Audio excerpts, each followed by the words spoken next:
أخيرا نزل الأنمي اللي منتظرينه بقالنا سنة، وعمالين يتكلموا عن جودة القصة وجودة الرواية اللي هتتحول لأول أنمي صيني يكون بجودة الإنتاج دي. طبعا جودة الإنتاج خرافية، أحب أقول لك نقطة المية مصروف عليها جودة أنميات تانية في اليابان كمان. قصة فيها سفر بالزمن، تحقيق في جرائم، إيسيكاي، قوة خارقة، كل حاجة موجودة في تصنيفات الأنمي تقريبا موجودة في القصة، وعالم كبير وواضح إن إحنا محتاجين حلقات كبيرة عشان نفهمه، لأن أغلب الناس مشكلتها في أول حلقتين اللي نزلوا إن إحنا في حاجات كتير مش فاهمينها ومتلخبطين فيه.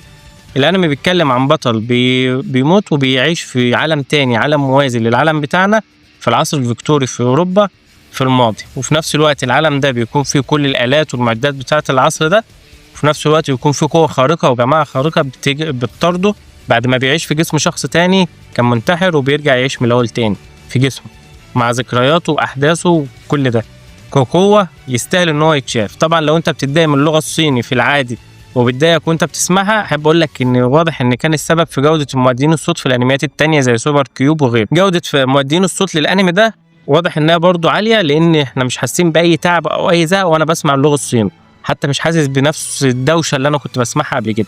فهتتعود على اللغه الصيني وهتقبلها في الانمي ده، لان فعلا جوده المؤدين نفسها حلوه. الانمي كل واحد بيحب فول ميتال او ديس نوت او شارلوك هولمز، تحس ان هو مزيج بين كل ده محطوط في بعضه مع عالم كبير انت محتاج ان احنا نكتشفه في 20 حلقه. يعني الانمي ده عشان كنا نبدا نحس ان احنا حابينه كنا محتاجين 10 حلقات مثلا ينزلوا عشان نفهم كل تفاصيله ونشوف العالم اللي واضح ان هو فيه حاجات كتير واسرار كتير. الانمي اسمه لورد الغموض، واحد من اكتر الانميات اللي احنا منتظرينها السنه دي. اتمنى تشوفه وتقول رايك في الكومنتات، لو ما شفتوش احفظ الفيديو وروح شوفه وتعالى قول لي رايك في الكومنتات.